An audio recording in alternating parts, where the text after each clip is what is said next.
right, welcome back once again, everyone. I hope you had a refreshing tea or coffee.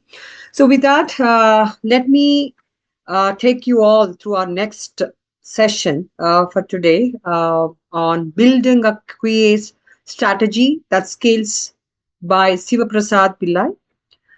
Just to give a brief intro about Siva. So, Siva Prasad is accomplished enterprise QA leader with over 19 years of experience in driving quality, strategy, governance, and delivery across large scale digital transformations. And with his extensive leadership experience across retail, financial services, insurance, and e commerce, he is passionate about embedding quality throughout the delivery lifecycle to enable predictable and high confidence releases.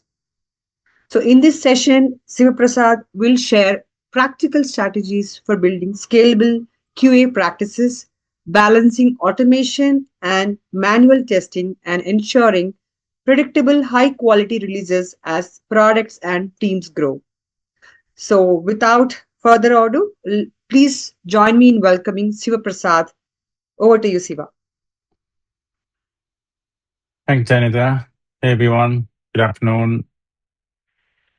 Um, it's a pleasure to join the session. Obviously, as you can see from my eyes, I've not had enough sleep from the World Cup matches over the last few days and weeks. So, apologies if I don't have that full energy what is expected over there, but I'll try my level best.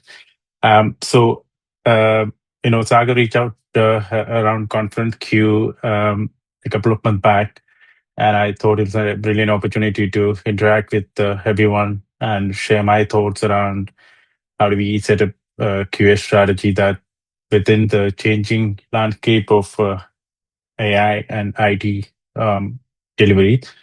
So I put together a presentation which is covering various aspects of how we set up a strategy, how we can scale it, what are the parameters we need to look at when we look the scalable strategy to be conducted in an enterprise or a project. And then we will look at a case study, which obviously will help us to be a little closer to the realistic way of setting up a strategy.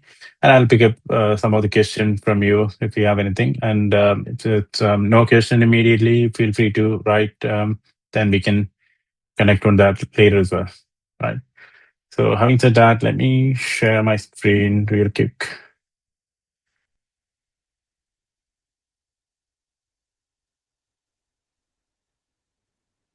Let me know if you are able to see my screen.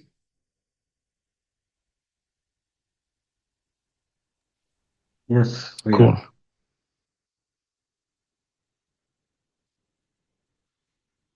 All right. So a little bit about me. Anita has covered pretty much everything, but I just wanted to touch upon a point that I've been in the industry for nearly 19 years now, 14 to 15 years in the UK, working with a lot of retail plus financial services organization. So they can see a lot of those names in that list is primarily retailers, such as Under Armour, Walgreens, Boots Allen, Harrods, and Brown. And then I worked with UST G10X as a consultant. And I've also worked with Experian for around 5 years, picking up some of their larger transformation initiatives. So 13 to 14 years in retail. So my thought process and all the strategies that we put together are primarily driven by the business process and all within retail. And there's 5+ years of experience in financial services with Experian. That was really useful to understand how the credit systems and how the credit ratings and all works within the UK and the global markets, right? I am the founder of QE Hub, it's a quality engineering organization. We support the innovation and excellence in quality engineering with a number of organizations in the US and UK. So we started work from 2021, now supporting a good number of clients in getting their transformation program delivered. Aside from picking up the larger transformation initiatives, I used to be part of the community as much as I can. Taking part in the conferences, keynote discussions, the uh, mentoring initiatives. We do have a group of individuals in the UK where we support each other and making sure that the knowledge sharing is happening. We also work with British Computer Society in terms of the testing support group, part of a lot of other initiatives around Nottingham and UK where the testing community discussions are organized. So that is pretty much about me. Getting into the session, the question here is why do we need a QA strategy? Now we have a lot of people on the call, and like me, you're in testing phase quite a lot of time, and you work with organizations who wanted to do multi-million transformation initiatives or small enhancement, or you also have people over here who kind of picked up and established a QA service entity for an organization. So in every levels of QA delivery, when you look at whether it's a larger transformation or a smaller project, production enhancement, or setting up a QA service delivery, why do we need a QA strategy? If anyone on the call is open to adding your thought process on why do we need a QA strategy, that would be useful because I don't want to make it one-sided conversation. Any thoughts? Right. Okay. So let me get on with that. So QA strategy. So when we look at it from a larger transformation initiative, that's the primary area where I'm mostly focused on, or setting up a QA delivery entity. The most important thing we wanted to call out or establish with our delivery is to make sure that how we perform the testing. And it's just a plain and simple statement, right, from the leadership team or your counterpart. Hey, how do we perform the testing activity? And when you look at a smaller project or enhancement, it's pretty simple to answer. Hey, I'm going to do this testing. This is how I'm going to perform my test design activity. This is how I'm going to do the test execution activities, and here's what I'm going to produce it. And when it's a smaller project, it's pretty easy conversation for us to handle.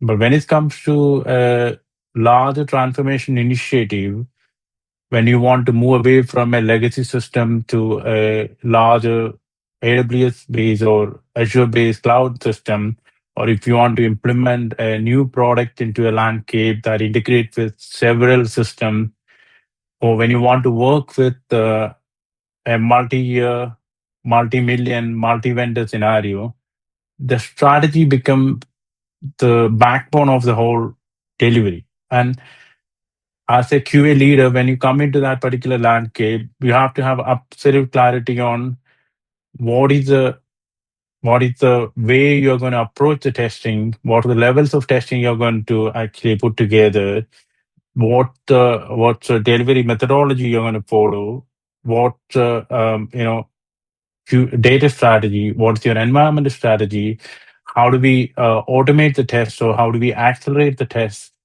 what are the entry exit criteria for each and every phase of testing, and then what is the outcome you're going to produce from various levels of testing or phases of testing, how do we progress from one phase of testing to other testing, and who all should be involved in that journey. Every single thing has to be clear enough for the leadership team, the program management team, and the whole uh, you know delivery team to understand it better. Now, I'm not talking about a 20 or 30 or 40-page document that lists down all of these information. We know that we need a document, but it's more than a document. What's the content of the document? how do we structurize that? How we actually communicate that to the wider audience, and how we establish the conversation and collaboration within the team. That's what matters. So, more than a document, the thought process of a QA leader on how am I going to approach the testing, that what covers in a test strategy, right? And you all know that very well. And when it comes to the example of a multi vendor scenario and multi year transformation initiative, you will end up in a situation where all the vendors are not following the same terminology. All the vendors are not following the same set of tools. They're not following the same methodology. Now, as a QA leader, it's going to be your responsibility to bring everyone onto a common page and ensure that we have a set of handshake in place. We have a set of methodology that allow us to make sure that each other's work is integrated together. We also have a set of deliverables that align to a set of timeline that help us to meet the holistic project timeline. And that's not an easy feat. And trust me, I've been into deliveries with Boots or N Brown or Harrods or even Experian. On all of these landscape, we all come into the situation of how do we ensure the handshake? How do we make sure that we make information, deliverables, timelines, risks, and feedback loop visible to everyone? Right now, that's what the core essence of how as a QA team is going to perform throughout the journey from requirement gathering till the hypercare support. Now, you certainly know that you have to put together a strategy that cater for finding the bugs as quickly as possible, shifting everything to the left, and test as much as on the left of the journey. How do we ensure we give the feedback quickly back to the delivery team, such as the development team or the implementation team, and making sure that everyone in the job line, everyone in the delivery team is responsible for quality. So that means we have to put together the strategy that inform people that okay, this is what I'm expecting out of this particular phase of development or testing activity. If X, Y, Z criteria are not met, we are not in a position to move forward and go to the next level. And what is the timeline we are expecting that to be delivered? And if any delays on the timeline, how do we approach consuming that timeline or mitigating that timeline? So it um, like I said, it's not a document we are talking about. And we never wanted to look at a 20, 30-page document. Instead, we wanted to look at the thought process behind that document and how do we ensure the whole delivery team is aligned to that thought process. Okay. Now, with that, whenever I look at a transformation program or whenever I try to put together a strategy for a QA delivery setup for an organization, I tend to look at certain parameters and values which we can bring onto the table, and that what matters more because that is the values that are going to drive outcome from the overall delivery journey. So those are here. There are four of these values which I always wanted to make sure that we highlight it to the leadership team and make it clear to everyone that you know what the QA strategy for this part of the delivery or this piece of transformation or this QA entity we are going to set up should follow these particular values. And you're very familiar with all of these terms, and you've seen this as part of your day-to-day activities. You've potentially applied several set of initiatives to achieve these values. But what I'm trying to go back to the strategical approach. When you want to put together a strategy, you define the strategy around these values so that you can clearly articulate how our delivery will be structured. Now, the first one is quality, and there's no explanation needed there. anyone who's running a QA entity or anyone who's leading a transformation, we really want to make sure that the customer experience is taken up as the primary priority. And how do we approach the delivery with a zero defect delivery mindset? I know it's a bit of a, you know, how do you put it? Bit of an interesting term to call it a zero defect delivery. I certainly know that we will not have a situation where we will be able to reach a zero defect situation, but it's about a mindset. It's about the strategy pushing forward to identify as much as issues we can. That's what I meant by the zero defect delivery mindset. Now, when it comes to agility, when you want to deliver the program or when you want to deliver a QA entity, the agility matters most. I'll tell you an example, right? We have been working with an organization in the UK where we want to deliver a loyalty program to the production, right? The loyalty program, as you know, when we deliver that, this will attract several set of new customers and a lot more revenue from the existing customer. Now, there is a competitor for the same organization who are building a similar program for the loyalty. Now, what does it matters is how testing as a function is going to support the delivery with the right level of agility to hit the timeline so that we can go live before our competitors release their product. And that matters more because who comes into the market first get more customer base and revenue. So how do we set up our QA delivery? How do we set up our QA function to put together the right strategies to deliver the project quickly, and how QA can accelerate the delivery? That matters the second core value of our QA strategy. Now, when it comes to efficiency, there are many ways, and you might have already heard the terms like a shift left approach, GenAI accelerate, or any service improvement and all which we can bring in. But most of the time, when as long as we're not setting up a brand new product, implementing that product as a transformation initiative, if there are programs and projects within a landscape where you are looking at enhancement or you're setting up a QA function, one of the key aspects is reusability, which people often don't follow that. So basically, the efficiency, the value of that QA function should look at what way we can improve the overall QA efficiency. How do we cut down the number of test case and optimize it? How do we bring in accelerators to speed up the way we, write the test case or automate the features or test the features and give an outcome quickly as possible? So that's the efficiency value which we need to think of. And final bit is the transparency element. And I'm going back to the point of transformation program, right? Um, Alongside putting together a strategy, giving a transparent view of how we are progressing is super important when it comes to the transformation initiatives.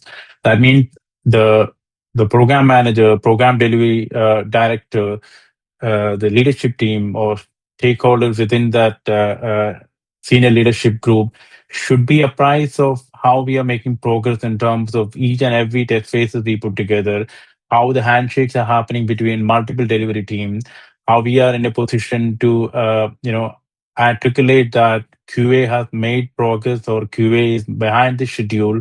What are the key risks and issues that push us to a direction of derailing the delivery? What mitigation we can put together? So these are all aspects when we approach a delivery, the leadership team want to hear it, right? And how do we ensure that transparency is built in our QA strategy is another more important. And trust me, this is the part where you will be evaluated, because the strategy is a good set of ideas which you put together, and how do you make progress against that idea, and what is that blocking you from achieving the full potential of that idea? That comes in here. So as long as you're not putting together the right set of transparent reports in there, matrices in there, information being delivered on time, your QA function overall, your work will be evaluated in the right way. So these are the values which we need to think of when we wanted to put together a, a proper QA strategy for a transformation program or a minor enhancement, or even when you want to do the delivery setup for a QA function. Any questions so far? Right. Let's move on. Now let's dig into each and every one of them in detail, because there are certain aspects of this which you are already familiar with. We can structureize it and look at how we establish and achieve this. The first one, quality. So before I go into the details of this thing, there's a concept or a terminology which is being used in the project management phase. We call it as a VMO approach. That's like we are looking at a vision, mission, the objectives, the strategies, and tactics we want to put together to achieve an outcome, right?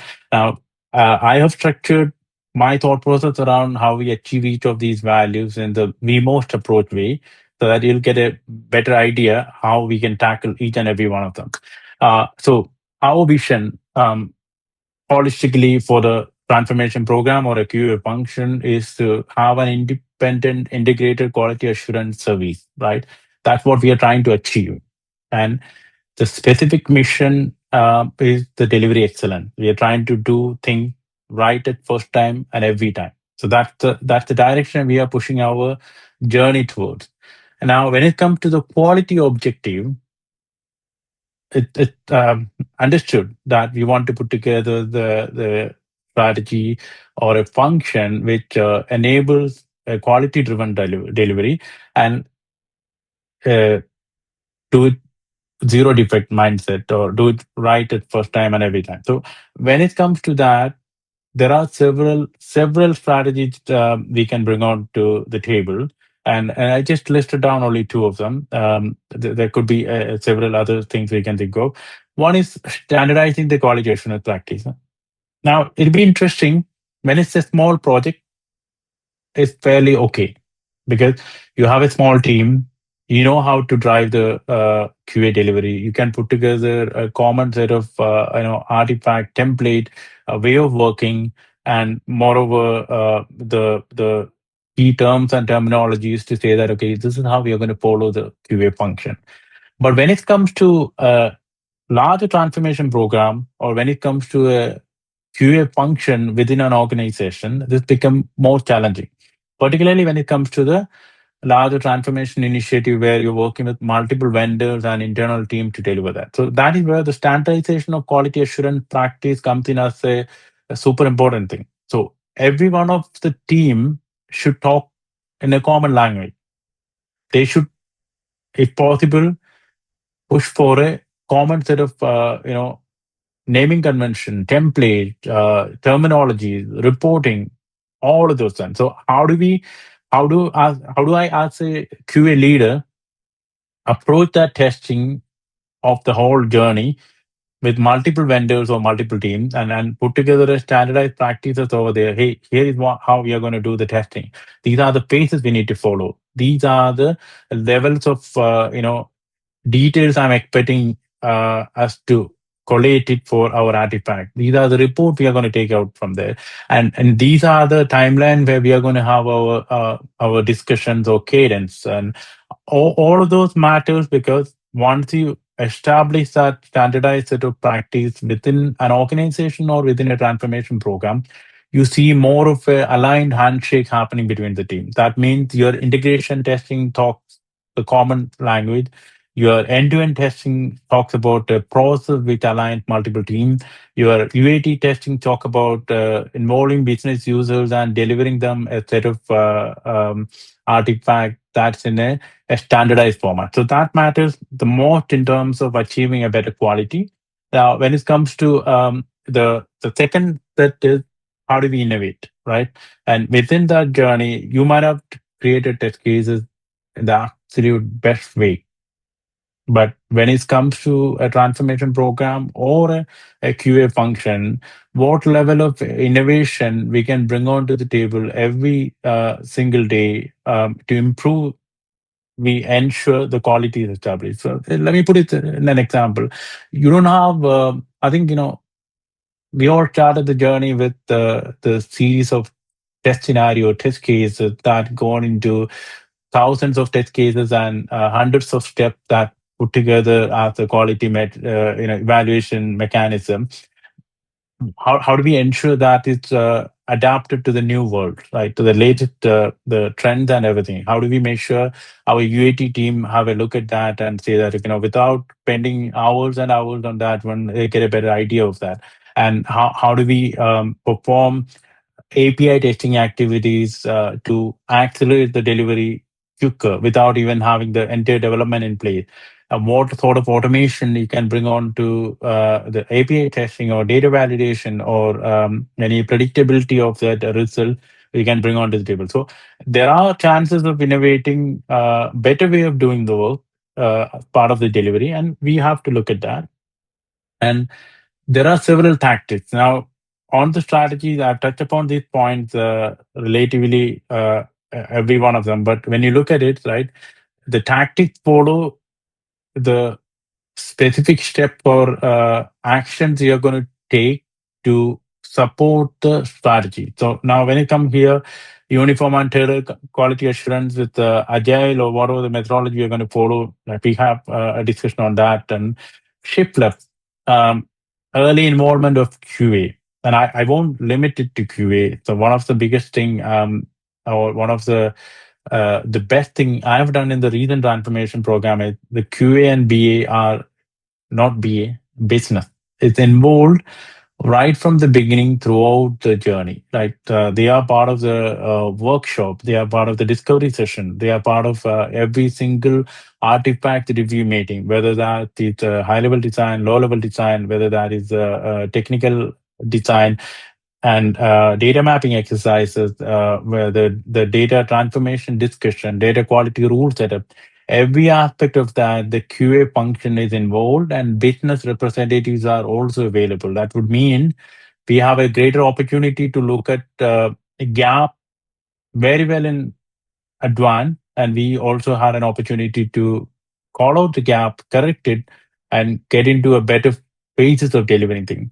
And review and approval mechanism, you're very familiar with that, whether you're following in an agile model, waterfall. I don't know if anyone do waterfall nowadays, or any iterative model.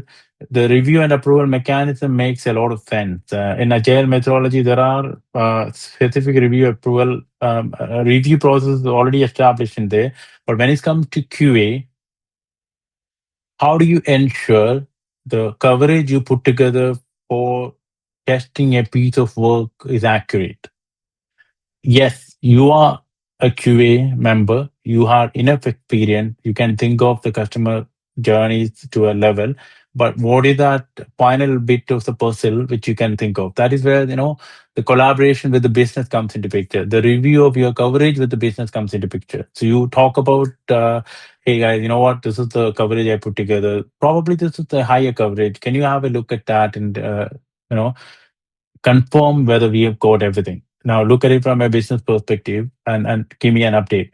And it's not ad hoc process that have to be built in your strategy to say that for my system test phases, the test scenarios and test cases which you are going to put together or test metrics you are going to put together will be approved by business. And that is your end goal. If it is not approved, that means the coverage is not confirmed, right? In the same way, you have better ways of looking at it. Work closely with your development team, your API testing suite you put together. You have a better view of getting feedback from your development team or development colleague. Why don't we share some of those test cases and scripts with the development guys and get that covered in unit testing? There are many aspects of review approval mechanism and coverage analysis which you can bring onto the table. Customer centric testing. And because I worked on retail, this matters the most for me. And that is where I connect the dot to the previous conversations around involving business early in the life cycle. Now, you know how retail works, right? You have a direct interaction with the customer. You get their feedback every single moment when they come into the store or when they try to shop it online on any of your channels, whether it's mobile, website, app, or anything. So in that scenario, as a QA and as a QA function, we need to be well ahead of the customer. You'll have to start thinking about the scenarios, how a customer is going to approach. When I say customer, there are many definitions of customer here. So, for example, when you look at a point of sale system, the customer for that point of sale system is the people who work in the store, right? They are the one who's going to work on that point of sale system regularly. Now, they come across several scenarios in a day, which you will never imagine thinking about it in the testing. Let me put it this way. A customer, like an end customer, can come into the store. They can buy a, a series of clothes. They can come into the point of sale system. They try to make a payment. They can cancel the payment and say that I'm going to pay with that thing or this thing. Okay, can I pay with 5 different cards? Can I use my little bit of a gift card and cash and something else? Can I use Alipay, WeChat, XYZ? Oh, hang on a minute, I cancel the transaction. I'll come back in 5 minutes time. Or, you know what, this particular product is broken. How do I get a discount for that? So these are the real life scenario which you're going to face on a very regular basis. And QA may not have that visibility of every real life scenario, right? That is where the customer centric testing, if you want to focus on that, you need to align with the business team who are either the store managers or store colleagues or the retail store operation team who have been there, who have seen this. So they can give you more view on, hey, you know what, this is supposed to happen in the production. These are some of the examples we come together. So why don't we create some more scenarios covering that? Now I'm trying to cover retail because it's easier for you to understand, but there are similar ways when you look at it from a financial service perspective. So all of that thought process I'm trying to cover is our tech coverage should specifically focus on a set of scenarios that are educate customer centric to make sure that we are trying to break the system as quickly as possible within our journey. Now, best practices across team. I think I've already touched upon the point. The template, the coding standards, the defect quality, all of those best practices. How do we put together and centralize it and adapt to all the teams? That will become one of the key success point for us to deliver the point. And quality gate checks and anyone who on the call who worked on the transformation initiative, they are very familiar with that quality gate check, right? You might have put together system testing as a phase, then integration testing, then end-to-end UAT, production mock test, cutover. This is your overall strategy. But how do you ensure the code is moving from unit testing to system test? What is your criteria for moving the code from system testing to integration? What is that you're going to evaluate when you want to go to end to end? Before you give the code to UAT, what is that parameters you want to get achieved? So that is where the quality gate check comes in as a pretty important phase of it. And you define the criteria, you run it past with the wider team, agree that these are the criteria which I'm going to follow. You assess the quality. If it is not meeting, we're not moving forward. And that is where the stricter quality gate checks at every milestone or every code movement should be put in place to ensure the quality element of that delivery is coming into picture. So, you can actually frame it for a transformation program or for a QA service entity. We can make it very clear to that, okay, this is how we are going to run the QA function. We will have all of these strategies that will be followed to ensure we are delivering the right product. And any deviation from this will be documented, will be communicated. We will, if it is something which in our control, we will be providing the mitigation plan. If it is outside of our control, the responsible individuals will be called out. So that's how you are going to drive this forward. Any questions on that? No? Right. So agility and efficiency. Again, vision and mission. I don't want to go in too deeper into that, but the objectives, right? Like we covered before, what is that you can do in your QA function to bring in a faster way of delivering it or bring in more efficiency in delivering it. And nowadays we are into that landscape. Everyone is pushing for automation. Everyone is pushing for accelerators and the reusability of existing artifacts. How do we do that? And I think all of these are pretty good and standard, but we need to define what is best for us, right? Look at your landscape. What is the technical architecture or technical landscape you are going to work on? If your larger transformation touch upon multiple initiatives, let me give you an example of one of the transformation program where we wanted to move away from an existing booking platform, which is in an old legacy system, to a larger new platform which has Azure landscape, integrations which are written on .NET. So you will not be in a position to put together a one single automation framework that can cover all these elements. That is where the automate first approach, when you adopt it, you have to make sure that what is right for us is established over there. The framework and the language, what we are picking up, what sort of strategy we are putting together in automating the test cases, the intervals where the automation is going to run, how do we integrate with CI/CD pipeline? All of those matters, and that has to be assessed against the landscape we are working on, not as a blanket application. We will not be in a position to succeed over there. And then GenAI accelerators. I mean, I know you all come across this nowadays that how can I bring in AI into this thing? Yeah, you can bring in AI in a lot of things. But what is that you're doing that helps to get things moving? And anyone who are on the call who's used different accelerator, you can write test cases quickly. You can make scripts, automated scripts quickly.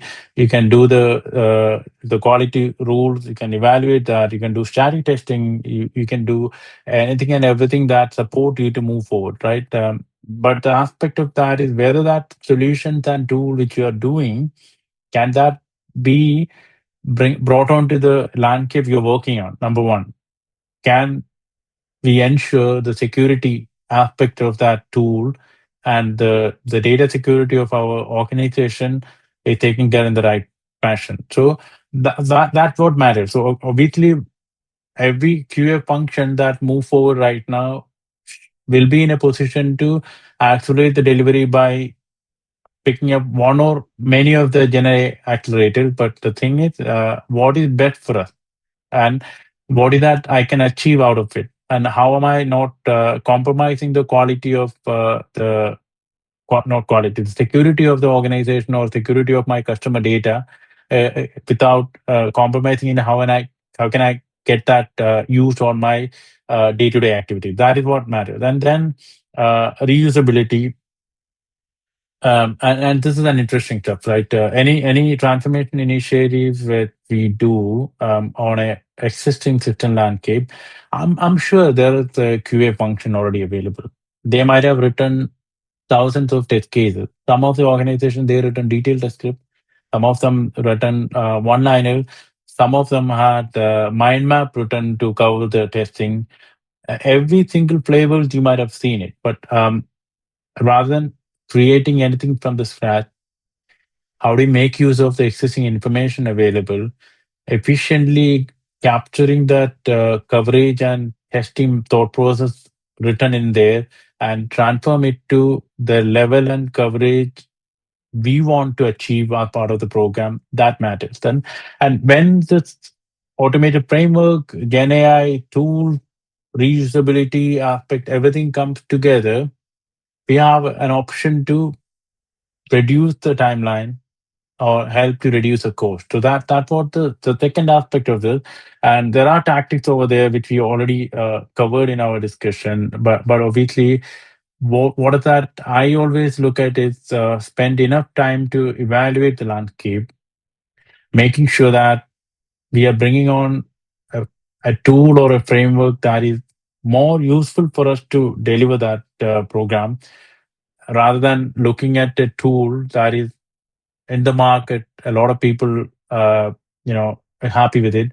Doesn't mean that it's not going to be fully useful. So, what is best for our purpose? That is something which you need to bring onto the table. And when you put together an automation tool or automation framework or a GenAI solution, how do we showcase that these tools and accelerators are bringing on the right level of improvement what we wanted, and we're not bringing the tools and accelerator for the sake of bringing them on. We are bringing them on to reduce the timeline, reduce the cost, give a better coverage, and showcase it to the leadership and program team that, okay, because of these strategies, these tactics, we have achieved a better outcome within a lesser timeline. So that's what matters. Any questions on that?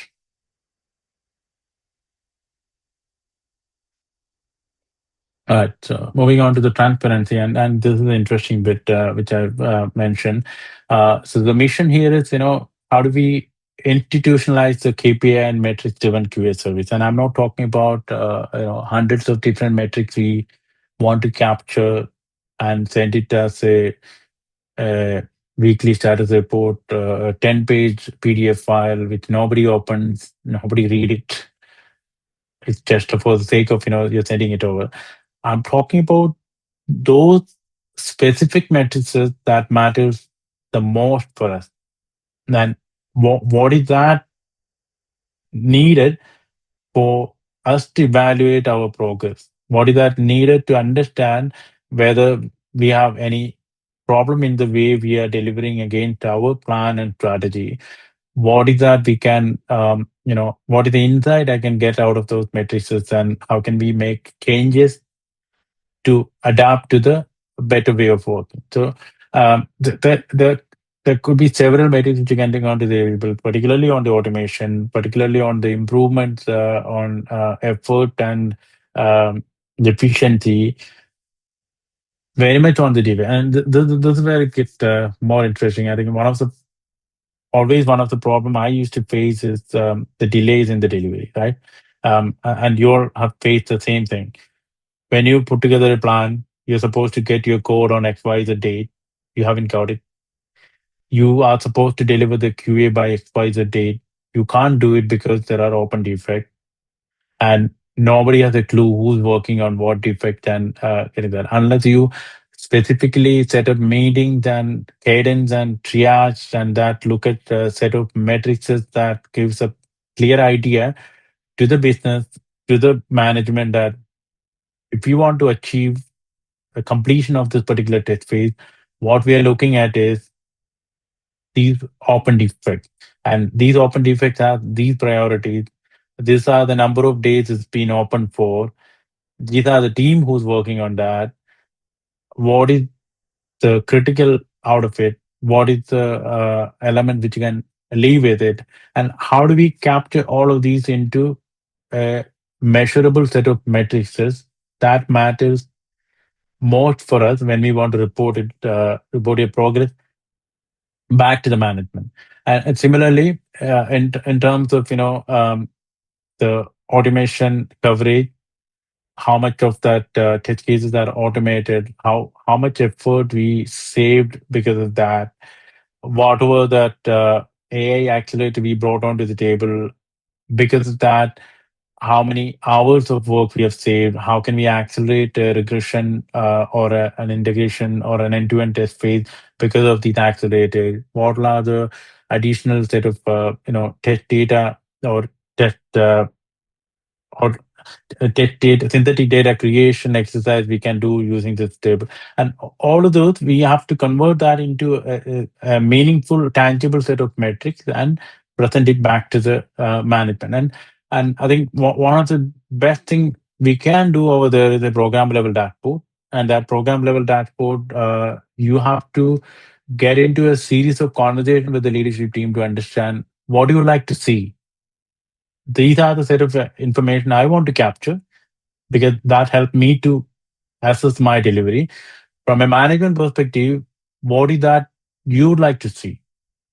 And that dashboard is going to be the single view throughout the transformation program or throughout a QA function, give us an idea how we are making progress. And then how do we review it, right? Now, the review is a proper exercise that you need to bring onto the table. Normally, in transformation initiative, there is a weekly steering committee meeting, which the QA function, you have to go in and join and present your outcomes and the idea. So that is one forum you can use your QA dashboard and present the progress, present the problem, and agree the set of next step, or how do we kind of mitigate that deviation from the plan? How do we put together a set of working session to accelerate the defect delivery if the defects are causing you trouble? And if there is anything that comes into picture in terms of a delay and we want to still deliver the program onto the timeline, what is the risk-based approach you're going to follow there? So these are driven by the insight we are going to collect out of that matrices. So there is no one single source of solution for everyone. It's different. It's going to be based on the solution you're working on, and it's certainly based on the leadership you are interacting with, the team you are interacting with. And when it comes to large transformation initiative, you have to collect that matrices at different level from different vendors.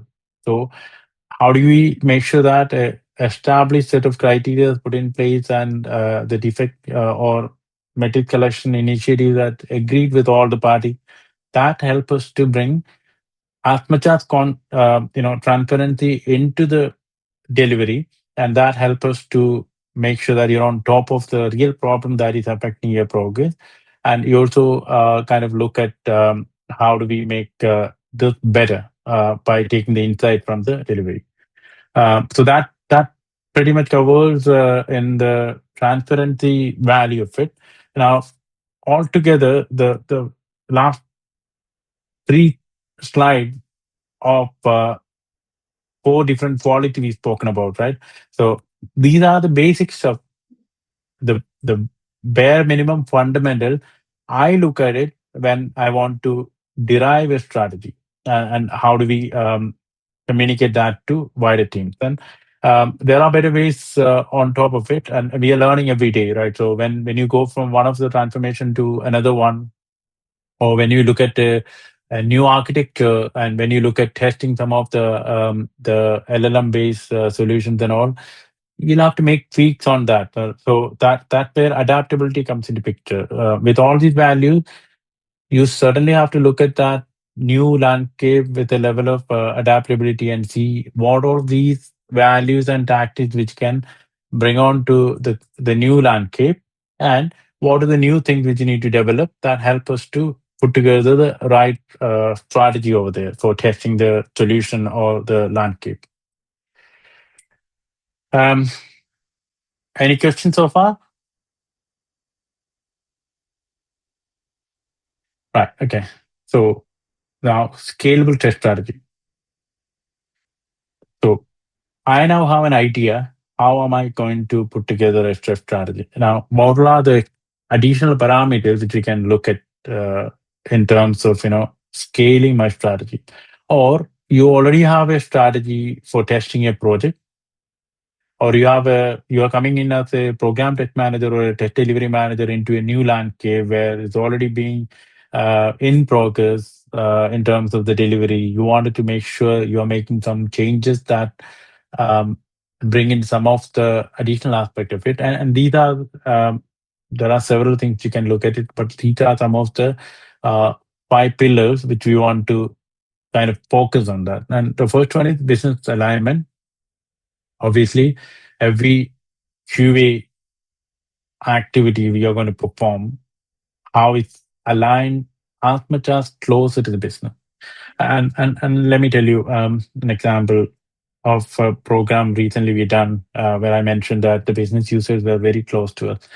Yes, they were very close to us from the workshop session, from the design, from the test design activities, from every single bit of execution, every single defect triage.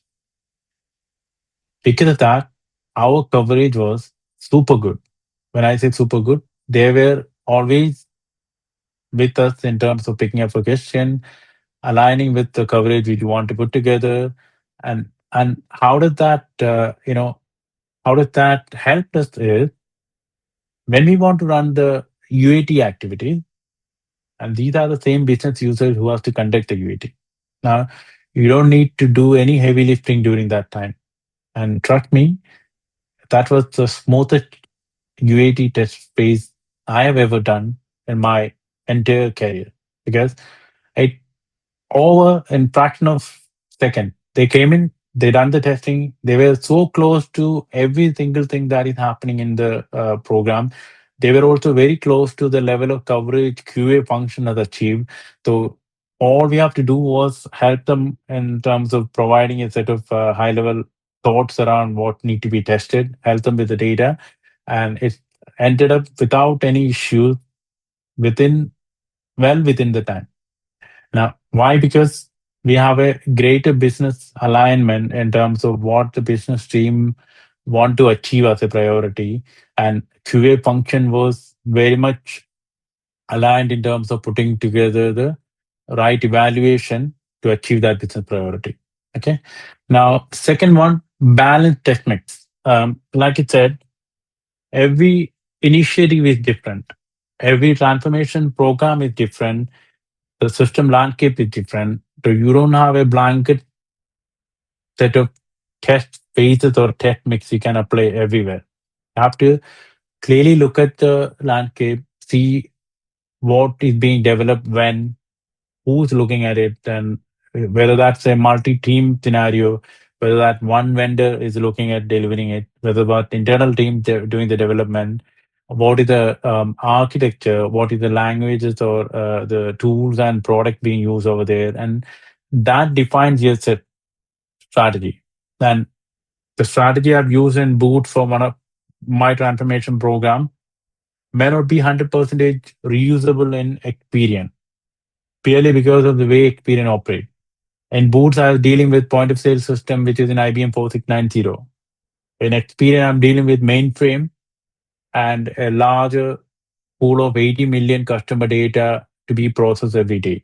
Right now, this is what you need to consider as a QA leader when you come into the picture. What aspect of the solution can I test it by when, and what sort of high level program level test cases I put together to ensure the whole solution hang together as one single piece, and the balance of different test mixes on that, the quality gates associated with that and everything. Okay. Risk-based focus, you all have done it. We as a team, we are always into a situation where the programs are delayed or program will have a lot of hiccups up and down. We will end up in a situation where our timelines will be squeezed, or we will have a certain request from the program management or program leadership to, hey, you know what, we have timeline to hit. Can you do accelerate your testing? Yeah, of course, we can do accelerate testing. But how do we do it? What is the structured way of doing it without compromising the quality? You're not cutting down your 500 test scripts into 100 all of a sudden, right? This is more of, this is more of an exercise where we need to involve every single stakeholders into the discussion, particularly the business team, and make it very clear to the program leadership that they are the one making calls. I'm not cutting down or optimizing my scenario or my coverage until I have a risk assessment done and I'm putting together the evaluation mechanism of what is the risk associated with these capabilities, what is the high risk area, what is the low risk area, and depending on that, my coverage is going to be assessed, and whatever outcome that's going to come out of that risk-based assessment is going to drive the next set of testing. And whatever amount of effort needed to hit that risk-based coverage, we need it. and there is no compromise on that. So you have to be firm enough to do the risk-based analysis and making sure that you are accounting the right time to test the risk-based solution or risk-based coverage. Actionable matrices, we've spoken about that in detail in the previous slide, but like I said, you when you jump onto a moving bus, right? I mean, that was the situation I've always been. You are always jumping onto a moving bus. Either this program be picked up by someone and it's in a mess, or you are actually coming into a situation where some of the practices or informations over there is not you know good enough to support that quality driven delivery. So that is where when you come onto the table, make sure that you engage in conversation, a transparent sort of conversation with the right people on the program delivery or right people in the organization to say that, okay, you know what, if I if I put together my strategy that will cover X, Y, Z metrics, and I need support from X, Y, Z team or people in the organization to achieve that metrics. And when we put together that metrics, we are going to review that on regular intervals. We are going to take away actions that help us to create insight and outcome from that. The scaling mechanism, I don't want to go in too deeper into that, but there are many ways we can do it. Right. Say, for example, and you all done this. If you want to throw some idea to Claude and ask them to create a test metric, that will give you the fantastic set of test metrics. You don't have to spend hours and hours in defining each and every scenario. All you have to do is make sure that you are looking at it, you are kind of aligning that test matrices to the level of experience you have on that domain and solution. You're then getting the view of the business team into that, and collectively you create a set of coverage or a scenario that are needed for your solution, right? and and you know that very well. If you use Claude or ChatGPT or any other mechanism or any other AI tools you use. I'm not naming any few because everyone has their own favorites, right? So when you use it, you have a super good opportunity to cut down your effort and accelerate the delivery by several hours or days and everything. And trust me, I've done that, and it was very easy for me to have further conversation with them, and it give us some of the areas where we won't even think in the normal days, or we won't even go into that direction. Maybe you wanted to understand how you prompt and push a little bit more better outcome from there, but these all help us. Then there are tools in the market who or with support in defining the test cases when you give a set of scenarios, or there are tools in the market which for a product there are predefined set of user stories and test cases and every test scripts and all of these details you can bring onto the table. And similarly, one of the interesting thing I normally use is for synthetic data creation when we want to do some early testing. So that is also something you can achieve. And when it comes to APIs or the databases or cloud transformation, how do we ensure the comparison testing is being done? All of those, there are several ways of accelerating it. It's about putting together a right set of ideas and tools you want to achieve, get a buy-in, get a security check done, make sure that that is available in the landscape to support that delivery. That is what we want, right? And I think it's more of that consistency of what is the overall organization security policies and strategy, and be consistent to that and bring on your set of items into that, right? So that help us to get yourself into a better state of driving it in absolute right way. Uh, so that the five pillars which we wanted to cover. I believe we're on time. But there's a little bit of Uh, brainstorming Shiva, step we on are here. over time, so if you can just Uh, wind up in next couple of minutes, that would be great. Yeah, I think I'm not going to go in detail on this one, but this is just an example of a program we delivered, like AWS mainframe to AWS migration, which has a 80 million customer data on a day basis. We have to assess and bring out credit report for people. Right now, it's affect their life. So you now know what is the customer centric testing you need to do. You now need to put together strategies. How do you test the outcome from mainframe? How do you test the outcome from AWS? How do we compare it? Make sure that the data comes out correct. So that objective and strategy we put together should cater the data validation, the comparison, the accuracy of the information, and in order to accelerate the delivery, what are the tools you're going to put together? So I mean, this was something I added as an example to dig deeper into that, but I believe we covered um, pretty much everything. So I guess, thank you for listening to me. And I hope this is very useful. And some of the strategies which you've heard over here, I'm sure as a QA enthusiast, you might have already applied it or you have keep on applying it. But if there's anything else we can pick it up because of the time, feel free to reach out and we can have a discussion separately. Thank you, Siva. That was a fantastic session, I could call out.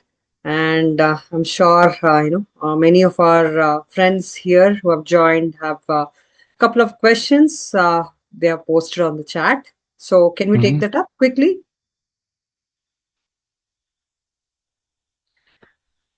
Okay. Just trying to look at the. Yeah, I'll read out that for you, Siva. The first Yeah, question that would be by, helpful. yeah, Kamakshi, yeah, around for the products with new hardware or sensors that have never been used in the market. So, how can testers compensate for the lack of real world context and uncover edge cases before customers do?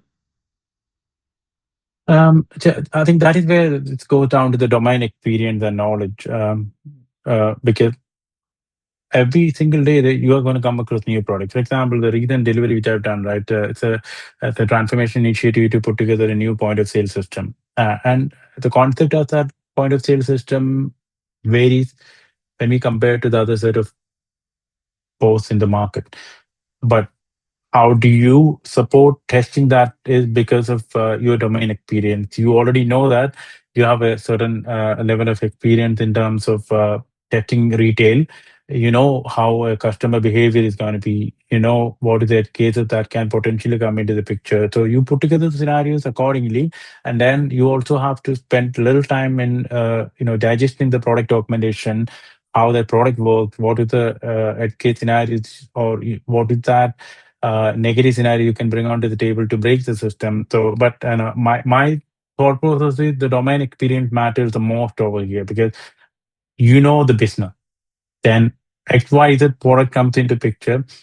You are going to test the business process flow and the customer behavior. So that helps. Thanks, Siva. And next question. I think we have one more question only here. So, one of our biggest challenges is that the same bug behaves differently for different customers because of configuration differences. What testing strategy would you recommend to balance coverage risk? That's interesting because I think the configuration matters the most, right? So when it comes to the test coverage that we want to achieve, it's certainly interesting to understand what are the levels of configuration we want this product to be delivered. A simple example is you're putting together a web page, and if that web page is supposed to be delivered to a larger set of customer base, you know they are going to use XYZ different browsers, and that browsers will have XYZ different version, and they may take it up from mobile, tablet, or computer, larger screen. Now, there are several set of possibilities over there. Now, as a QA team, before you define the scenario, is certainly important for you to understand what the level of coverage of the device spread, browser spread, the configuration, what you want to test it again. And you will never be in a position to test all the combination. But that is where the risk-based assessment comes into picture. You need to do historical assessment of that landscape to understand what are the common set of configuration which is currently the customers are using, or what is the common set of configuration we want our product to be delivered. So get that boundary agreed with the business team. Once you have that boundary aligned, you certainly have a view of what the coverage you want to achieve there, and that will help us to test all those configuration and prove that the product works with all of those. And if there is anything that go outside of that agreed set of configuration, it certainly should be called out as out of scope for saving yourself from a lot of noise. But at the same time, if time permit, you should actually have a conversation internally with the delivery team to agree and look at the additional set of configurations as well. Thanks, Siva. I think we have one last question. The organization doesn't have access to AI tools. How do you convince them to use it for quality speed delivery? Also, the tokens and license issues. It's pretty easy. When you show them the advantage, right? They will be convinced to that. It's pretty simple, and I think when I say this, it's in the simplest way I'm saying it, right? So, uh, bring in a case study. Show them that okay, if I get this particular tool, my effort will be saved by X number of days. My uh, cost for QA will be saved by X number of dollars. And look at the 1 month, 3 months, 6 months, several years of projection and present it to the leaders. Show them that, okay, this is the best tool in the market. This is the outcome you're going to achieve. These are the benefits you are going to get. These are the security consideration we need to do. And as a strategy leader, you need to have that talking points in your hand before you go and have a conversation. So now when you have that information, when, most importantly, when people look at the effort saving and cost saving, they will be open to bring that onto the table. But obviously, you have to be prepared enough to go with the right information to the discussion. Thanks, Siva. I think that's I all with the have one questions. question, Shiva. So, Yes. many organizations, what I have observed is they have a strategy in place. Okay, the documentation in place. What many of these organization lacks is a awareness of this within the team, Mhm. building that shared understanding. So, what would you suggest? Have you seen this kind of organizations where they have a well documented things, but the team is not aware of this? And probably if this is a situation, what can help us to get that shared understanding and build awareness? Yeah, so that's the point I spoken about at the beginning of the discussion, right? The strategy is not a document alone. That's the point. We need to understand. Like you said, organization will have a well-documented strategy. Anyone can create a strategy document right now if you spend half an hour on any of the AI tools, right? It's about the mindset. It's about that common agreement with every single parties on the organization on how we are going to drive it. And this documentation should support that mindset and conversation. So when we come on to a landscape and when you see that there is a set of strategy available but that's not being followed or everyone is not aware of that, you already know the problem.